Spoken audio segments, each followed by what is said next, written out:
Ladies and gentlemen, please put your hands together. We have a virgin to our stage, Gordon Duggan. This is going to be pretty interesting. So, put your hands together. Wait 1 second. I missed that. Oh, you're good to go. Okay, I don't know if anybody's familiar with, I have a thing called a moth on radio, and it's a storytelling piece, and I've always enjoyed it. And recently, our library, I'm from Cold Spring, did one, and they invited people to tell stories. They're personal stories, usually about 5 or 10 minutes long. And it turns out they're amazingly fun to tell. Bring up all kinds of emotion, which I was surprised about. But anyway, so I'll start in. Born and raised in Brooklyn, 18 years old, have my brother's car. He just bought it in Italy, a new Alfa Romeo. And my friends and I are going to race from Brooklyn to Key West, Florida, jump in the water, and then race back.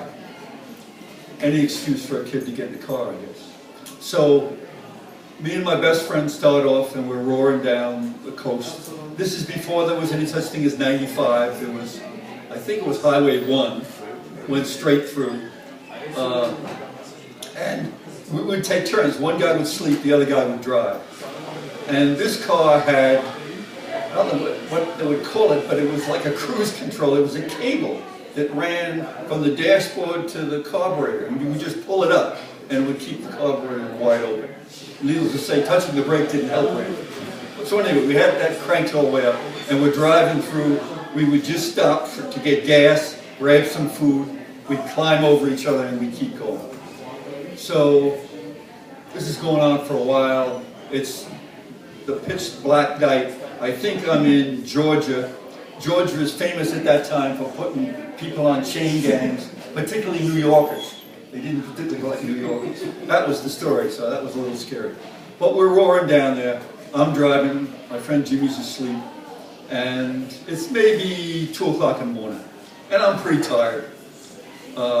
And probably doing a little over 100 miles an hour. And I'm paying attention as best I can, and I look in the rearview mirror constantly, and I look at one point, and there's lights behind me, but they're gaining on me. And one of my brothers once told me that if you were driving, that if you saw a car coming up on you when you were going really fast, the person was either crazy or a cop. He didn't tell me what I was supposed to do about that information, but I was just aware of that when I'm driving along. And I'm watching, and here I'm going like 100 miles an hour. This thing starts coming up on me like I'm standing still. And it's not making much sense, but I'm tired and everything. And I'm thinking, what could be going this fast? It comes all the way up, I'm looking in the mirror, it comes to about 3 car lengths behind me, and then just stays at my speed. Maybe that goes on for a few minutes, and then it goes back the same speed that it had come. My mind says, if it's possible for something to go that fast, it's not possible for something to go back that fast. But it's the middle of the night, my friend's sleeping, I'm sort of out of it. All I know is I get this weird feeling in the pit of my stomach. Something's not right. So I think I slowed down to about 90. We were still in a race. And I continue on, and there were other adventures that went on. But I never mentioned to anybody, because it's this weird thing that happens, you know. A couple of years later, I'm in California, same car. And I'm listening to reading a book by a guy called Carlos Castaneda. I don't know if anybody ever heard of him. He was real popular back then. He was an anthropology professor who studied the Yaqui Indians, and they took peyote as a religious rite. So anyway, in one of the books, he's driving in the mountains in Monterey, in California, in his pickup truck in the middle of the night, and he sees lights behind him, and he can't figure out who would be up here. So he says to Don Juan, what's the story here? And Don Juan says to him, that's not a car, that's the eyes of death. As soon as I heard that, just like bang in my stomach, it just dead on. That's, you know, all of a sudden it made sense. He goes on to say, to tell Carlos, that death is always with you. It's on your left-hand side and arm's distance away.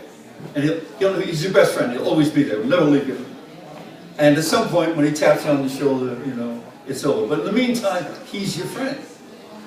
And it's a real lesson. I feel like I had an introduction to death, and he's been my friend ever since. Yeah. That's it. All right. Thank you. So the moral of the story is 90 miles an hour is okay. 100 is it? I'm a religious moth. Gordon, hey, please come. We do this on the first and third Tuesdays of the month. Come right back. More stories.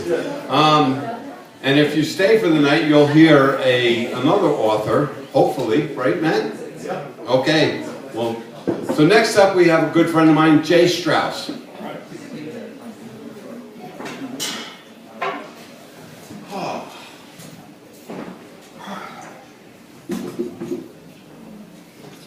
You want to stand or sit? I think I will sit. Okay, I'm going to put you over there. Lazy guy that I am. Here. So you're ready for Mary Poppins? Yeah, well, I actually should have that on now.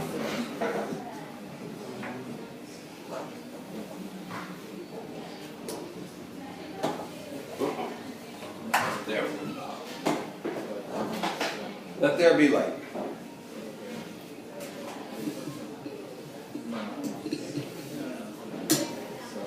Oh, move your chair. Not move your foot. Now walk and chew gum at the same time. Boy, I have so many demands. Let there be chord access.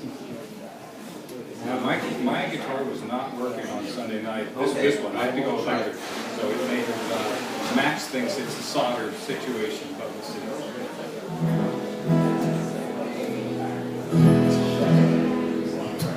I mean, it would work, but it would pop a lot.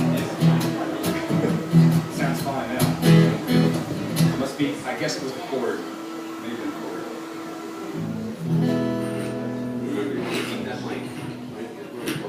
Eat the mic. Eat the mic. Hold on 1 second. I'll introduce you. Do you want to start off with?